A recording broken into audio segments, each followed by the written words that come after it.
Assalamualaikum warahmatullahi wabarakatuh. Baik anak-anak, apa kabarnya hari ini? Semoga kita semua dalam lindungan Allah Subhanahu wa taala. Alhamdulillah, kali ini kita berjumpa kembali dalam acara pembelajaran jarak jauh Kecamatan Harjamukti, Kota Cirebon. Baik anak-anak, sebelum kita mulai pembelajarannya, izinkan Bapak memperkenalkan diri terlebih dahulu. Baik, nama Bapak Fahri Muhammad Rabani, Bapak bertugas di SD CIS atau Cirebon Islamic School. Nah, anak-anak, kali ini kita akan belajar tema 1, subtema 3, pembelajaran 1 dan 2 tentang bersyukur atas keberagaman. Nah, sebelum kita mulai belajarnya anak-anak, mari kita berdoa terlebih dahulu. Berdoa mulai.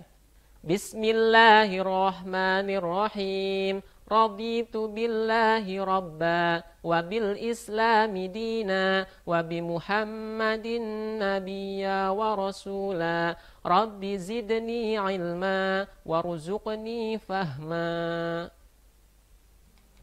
Nah, anak-anak, tujuan pembelajaran kali ini adalah 1. Menemukan informasi dalam sebuah paragraf. Yang kedua, membuktikan bahwa bunyi dapat dipantulkan dan diserap. Yang ketiga, mengenal berbagai makanan khas tradisional Indonesia. Dan yang terakhir, mengenal berbagai tarian tradisional di Indonesia. Nah, bersyukur atas keberagaman. Apa sih keberagaman itu anak-anak? Keberagaman adalah bermacam-macam atau berbeda-beda. Nah, negara Indonesia yang kita cintai ini memiliki wilayah dengan kondisi alam yang beragam. Kondisi alam Indonesia dari ujung timur sampai ujung barat terhampar berbagai macam keadaan alam. Ada pegunungan, ada danau, ada laut, padang rumput, dataran tinggi, dataran rendah, dan lain sebagainya. Nah, kekayaan itu semua patut kita syukuri. Kekayaan alam di Indonesia itu sangat banyak sekali. Karena Indonesia itu merupakan negara kepulauan yang memiliki lebih dari 6.000 pulau yang terbentang dari Sabang sampai Merauke. Ada yang tahu lagunya anak-anak dari Sabang sampai Merauke?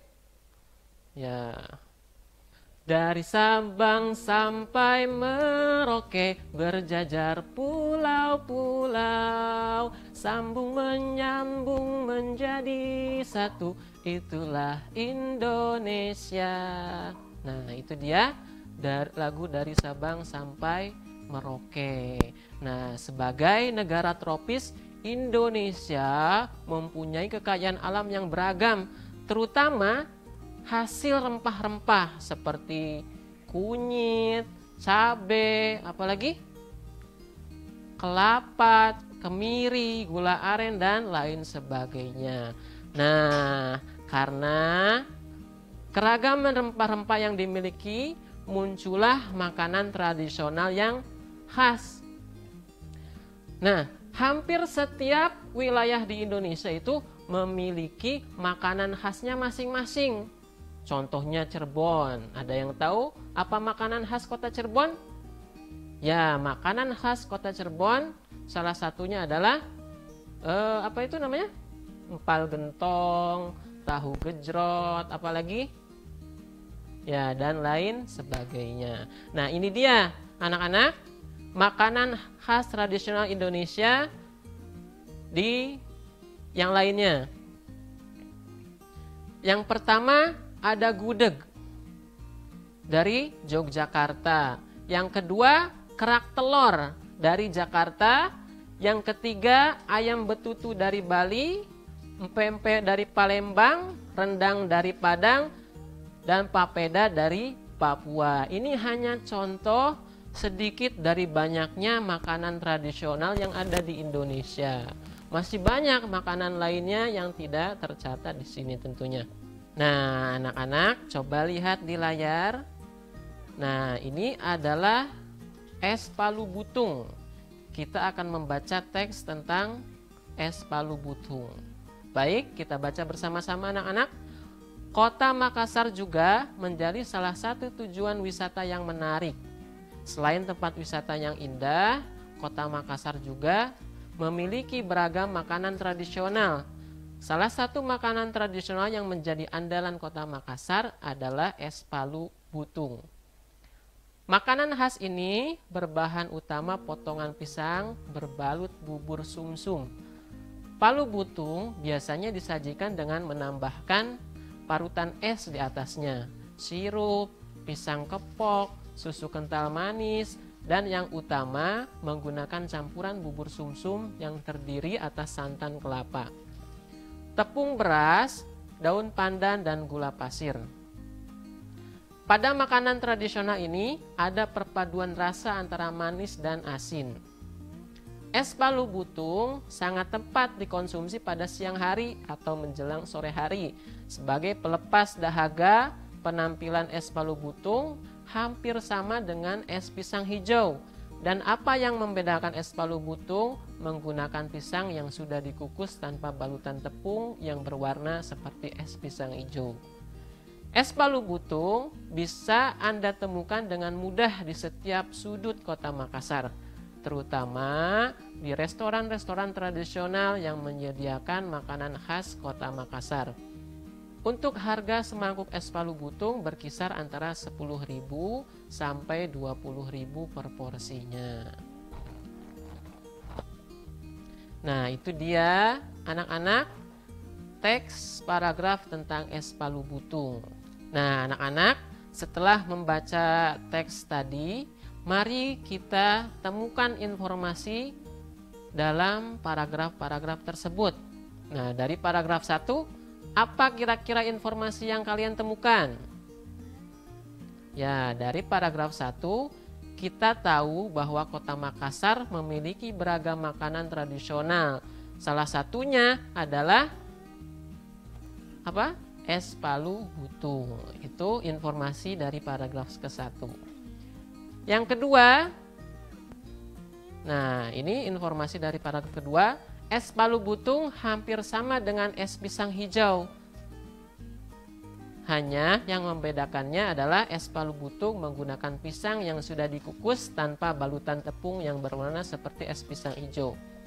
Dan pada paragraf terakhir kita tahu bahwa untuk harga semangkuk es palu butung berkisar antara 10.000 sampai 20.000 per porsinya. Nah, ini dia anak-anak informasi yang bisa kita dapatkan dari teks bacaan tadi. Nah, itu dia tadi materi mengenai makanan khas tradisional. Sekarang kita akan berlanjut materi tentang bunyi. Ada yang masih ingat apa itu bunyi anak-anak? Bunyi adalah segala sesuatu yang bisa kita dengar. Ya, semua benda yang menghasilkan bunyi disebut sumber bunyi. Nah, bunyi bisa merambat lewat udara, lewat benda padat, dan melalui benda cair. Ingat itu tadi, bunyi bisa merambat lewat 3 cara. Yang pertama udara, benda padat, dan benda cair. Selanjutnya, nah anak-anak, mari kita buktikan bahwa bunyi itu dapat dipantulkan dan diserap. Nah, untuk itu ada alat dan bahan yang harus disediakan. Apa saja itu? 1, jam tangan yang berdetak. 2, tabung kertas, dan 2 kardus bekas susu. Nah, bagaimana cara kerjanya? Yang pertama, susunlah 2 kardus bekas susu secara sejajar. Nah, kalau tidak ada, bisa menggunakan kardus bekas susu dapat diganti dengan tumpukan buku dengan ketinggian yang sama. Yang kedua, letakkan 2 tabung kertas di atas kardus bekas susu. Dan selanjutnya, ambillah jam tangan dan dekatkan ke telingamu untuk memastikan bahwa jam tangan itu berdetak. Selanjutnya, letakkan jam tangan itu ke dalam salah satu tabung kertas. Lalu, letakkan piring atau benda lain yang keras di kedua ujung tabung kertas. Nah, apakah kamu dapat mendengar detaknya? Nah, sekarang langkah terakhir, coba gantilah piring dengan menggunakan gabus atau benda lunak yang lain. Apakah kamu dapat mendengarkan detaknya juga? Itu adalah percobaan untuk membuktikan bahwa bunyi dapat dipantulkan dan diserap. Nah, selanjutnya anak-anak, apakah kalian tahu jenis bunyi berdasarkan fungsinya? Jenis bunyi berdasarkan fungsinya ada 3. Yang pertama infrasonik, yang kedua ultrasonik, dan yang ketiga adalah audiosonik. Yang pertama infrasonik. Nah, ini adalah jenis bunyi yang terendah frekuensinya. Jenis bunyi ini kurang dari 20 Hz. Nah, jenis bunyi ini tidak dapat didengar oleh manusia, hanya hewan yang bisa mendengarnya. Nah, beberapa hewan yang bisa mendengar bunyi infrasonik salah satunya jangkrik, laba-laba, dan anjing. Selanjutnya adalah audiosonik. Nah, audiosonik ini adalah bunyi yang dapat didengar oleh manusia. Adapun frekuensinya antara 20 Hz sampai 20.000 Hz. Nah, bunyi audiosonik ini seperti yang Bapak tadi sebutkan, menjadi satu-satunya jenis gelombang bunyi yang dapat didengarkan oleh manusia. Dan selanjutnya ada bunyi ultrasonik.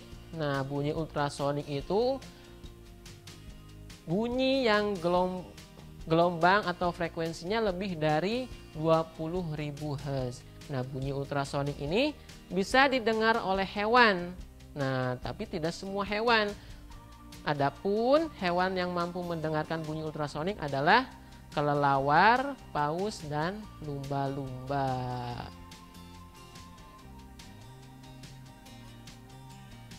Nah, ini dia kelelawar. Nah, kalian tahu kelelawar? Untuk dapat terbang dengan arah yang benar, kelelawar menggunakan sistem sonar. Apa itu sistem sonar? Nah, nanti kita bahas.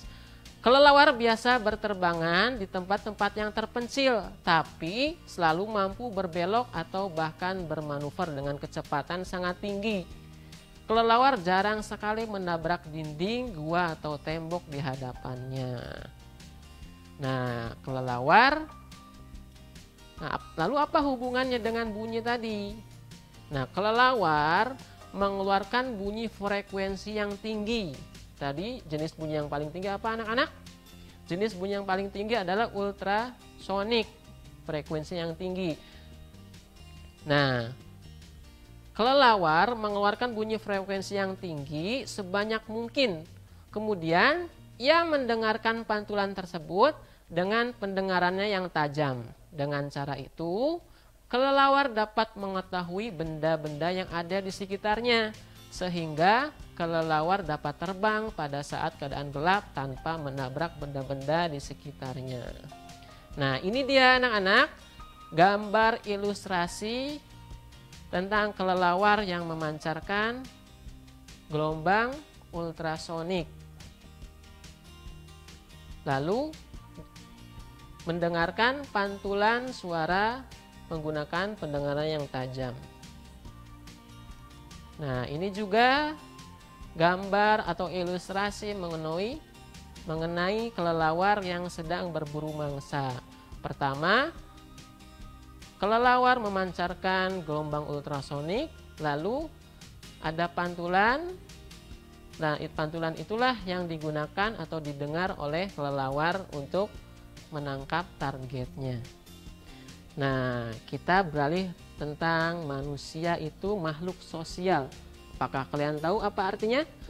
Artinya, sebagai makhluk sosial, manusia itu tidak bisa hidup sendiri. Bayangkan kalau kita hidup sendirian. Kalau kita sakit, kalau kita mau makan, ya.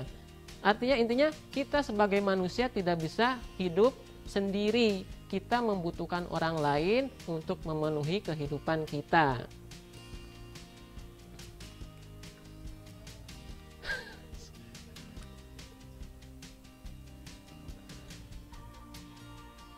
Nah, kegotong royongan dan kerjasama itu adalah bukti bahwa manusia memerlukan manusia lainnya untuk memenuhi kebutuhan hidupnya, untuk hidup. Selanjutnya, nah tadi kerjasama dan kegotong royongan adalah bukti bahwa manusia tidak bisa hidup sendiri. Lalu, apa itu kerjasama, anak-anak? Nah, kerjasama itu adalah tentunya kerja yang dilakukan secara bersama-sama. Kerjasama artinya usaha dalam mencapai tujuan yang sama. Nah, kerjasama juga tidak boleh dilakukan untuk mencapai suatu tujuan yang tidak baik. Nah, dengan bekerja sama, segala pekerjaan itu akan cepat selesai dan tentunya akan terasa lebih ringan. Nah, itulah manfaat dari kerjasama. Nah, coba anak-anak, sekarang Bapak mau tanya atau kalian tuliskan kerjasama apa saja yang pernah kalian lakukan, baik itu di sekolah, di keluarga, di rumah, ataupun di masyarakat. Tuliskan bentuk kerjasama yang pernah kalian lakukan di buku tulis kalian masing-masing tentunya. Nah, anak-anak, sekarang perhatikan kedua gambar tari tradisional ini. Nah, jika ada kerjasama, tentunya tarian akan terlihat indah. Itulah interaksi sosial yang ada dalam tari tradisional. Jadi dalam tarian juga membutuhkan kerjasama antar satu penari dan penari lainnya. Nah, berbicara tentang tari tradisional, apakah kalian tahu anak-anak? Indonesia memiliki berbagai tari tradisional. Nah, hampir semua daerah di Indonesia memiliki tarian dengan ciri khasnya masing-masing. Nah, tarian tersebut biasanya diiringi oleh musik yang berasal dari daerah tersebut. Lalu apa saja anak-anak contohnya? Yang pertama ada tari piring. Dari mana? Dari Sumatera Barat. Selanjutnya ada tari jaipong dari Jawa Barat. Dan terakhir ada tari saman dari Aceh. Nah, inilah sedikit dari sekian banyaknya tari tradisional yang ada di Indonesia. Nah, anak-anak, itulah materi yang bisa Bapak sampaikan pada pertemuan kali ini. Mudah-mudahan bermanfaat, mudah-mudahan bisa dan mudah dimengerti oleh semuanya. Untuk itu, marilah kita tutup pembelajaran kita ini dengan mengucapkan hamdalah. Alhamdulillahirabbil alamin. Ya, sekian dari Bapak. Wassalamualaikum warahmatullahi wabarakatuh.